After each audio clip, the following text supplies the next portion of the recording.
यजुर्वेद का 38वां अध्याय, मंत्र संख्या 4, पृष्ठ संख्या 261। महर्षि दयानंद कृत वेद भाष्य के ऊपर विचार करेंगे। मंत्र है अश्विभ्याम पिन्वस्व सरस्वत्यै पिन्वस्व इंद्राय पिन्वस्व स्वाहा इंद्रवत् स्वाहा इंद्रवत् स्वाहा इंद्रवत्। मंत्र का देवता है सरस्वती और इस मंत्र में भूमिका में दिया है। फिर उसी विषय को अगले मंत्र में कहा, अर्थात स्त्री पुरुषों को क्या करना चाहिए भावार्थ के आधार पर ये इस मंत्र के अंदर बताया है। तो भावार्थ में दिया है, जो स्त्री पुरुष विद्युत आदि विद्या से ऐश्वर्य की उन्नति करें वे सुख को भी प्राप्त होंगे। तो ऐश्वर्य दो प्रकार का समझना चाहिए, भौतिक ऐश्वर्य और आध्यात्मिक ऐश्वर्य, जो कि उत्तम उत्तम गुण कर्म स्वभावों के रूप में होता है।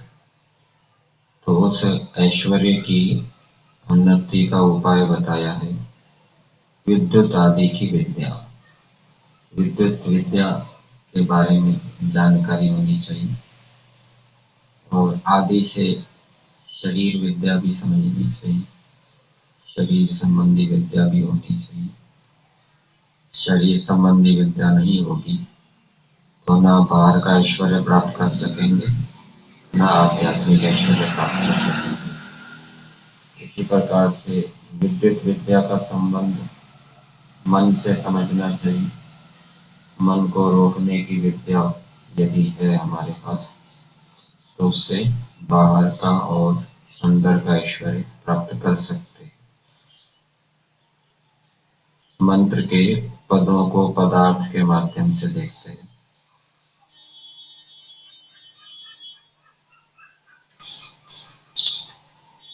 स्त्री को संबोधित करते हुए कहा जा रहा है, हे विदुषी स्त्री, तू इंद्रवत।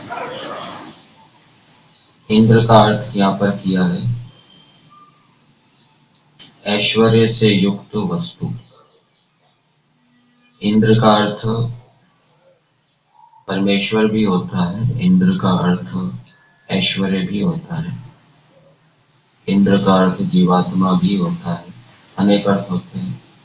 यहाँ पर परम ऐश्वर्य युक्त वस्तु अर्थात ऐसी वस्तु जो परम ऐश्वर्य को देने वाली है।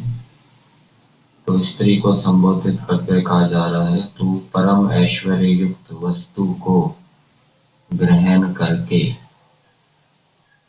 अर्थात उत्तम उत्तम पदार्थों को ग्रहण कर। कैसे ग्रहण कर? सत्य क्रिया से, सत्य आचरण से उत्तम उत्तम पदार्थों का तू सेवन कर और सूर्य चंद्रमा के लिए अश्विभ्याम, सूर्य चंद्रमा के लिए पिन्वस्व, तृप्त हो। तो इसको इस रूप में समझना चाहिए, जैसे सूर्य और चंद्रमा अंतरिक्ष के अंदर शोभायमान है, वैसे ही स्त्री सत्य क्रिया से उत्तम उत्तम पदार्थों का सेवन करके शोभा को प्राप्त हो, अच्छे अच्छे गुण कर्म स्वभावों को धारण करके। अथवा जैसे सूर्य और चंद्रमा नियम से गति करते हैं, वैसे ही विदुषी स्त्री सत्य क्रिया से, सत्य आचरण से उत्तम उत्तम पदार्थों को प्राप्त करके, उनका सेवन करके उसका जीवन नियमित हो, नियम से वो कार्यों को करने वाली हो। फिर आगे बताया दूसरी बात, विदुषी स्त्री को ही संबोधित करके कहा जा रहा है। पहली बात तो ये बताई कि वो शोभायमान हो, अच्छे अच्छे गुण कर्म स्वभावों को धारण करे और नियमित जीवन वाली हो। इंद्रवत स्वाहा सरस्वती पिन्वस्व। यहाँ पर इंद्र का अर्थ किया है चेतनता के गुणों से युक्त शरीर। इंद्र का अर्थ शरीर भी होता है, जीवात्मा से युक्त जो शरीर है। इंद्र का नाम इंद्र जीवात्मा के लिए होता है, तो इंद्रवत हो गया जीवात्मा वाला, अर्थात जीवात्मा से युक्त या चेतनता से युक्त शरीर। तो उस शरीर को पाकर स्त्री को कहा जा रहा है, तो शरीर चेतनता से युक्त शरीर को पाकर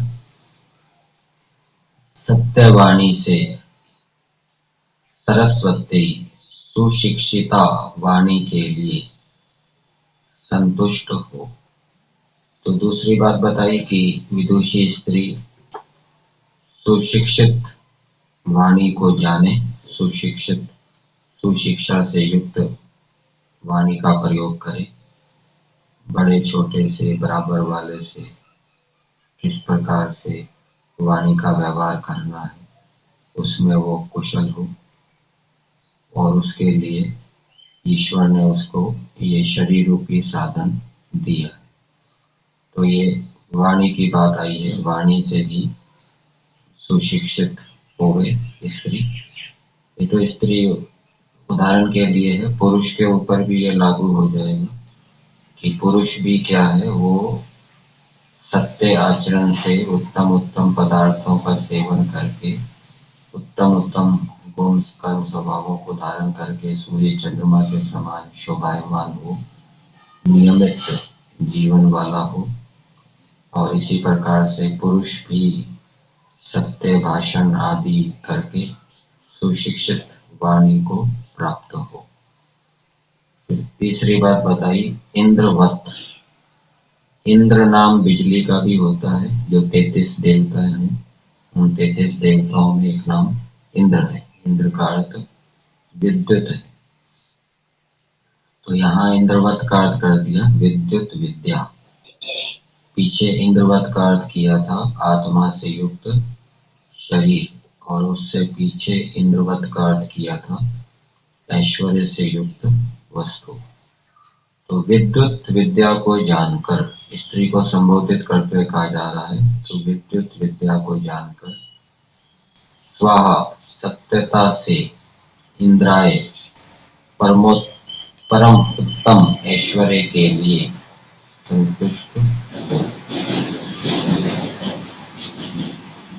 तो मंत्र का संदेश है स्त्री पुरुषों के लिए कि वे परम उत्तम ऐश्वर्य को प्राप्त करके सूर्य चंद्रमा के समान सुशोभित हों, सुशिक्षित वाणी को प्राप्त करें। और उसका उपाय बताया है कि वो सत्य आचरण से युक्त हो, सत्य भाषण से युक्त हो, सत्य भाव से युक्त हो, और उनके पास विद्युत विद्या शरीर विद्या आदि ये होनी चाहिए। इन इन उपायों से ही मनुष्य ऐश्वर्य की उन्नति कर सकते हैं। कौन से उपाय? सत्य भाषण, सत्य आचरण, सत्य भाव और विद्युत विद्या शरीर विद्या आदि ये साधन है। इन साधनों के माध्यम से मनुष्य ऐश्वर्य की उन्नति करे, और ऐश्वर्य की उन्नति करके उसको समाज के देश के हित में लगाए, उसके उपकार में लगाए। जैसे परमेश्वर अनंत ऐश्वर्य से युक्त है और अपने ऐश्वर्य को परमेश्वर सब जीवों के हित के लिए परोपकार के लिए लगाता है, सृष्टि को बनाता है, चलाता है, वेदों का ज्ञान देता है, मोक्ष को भी प्रदान करता है, संसार के अंदर अनेक प्रकार के सुखों को देता है, वैसे ही स्त्री पुरुष भी ईश्वर के तुल्य ऐश्वर्यवान होकर ऐश्वर्य की उन्नति करके उस ऐश्वर्य को फिर सभी प्राणियों के उपकार के लिए, संसार के उपकार के लिए लगा।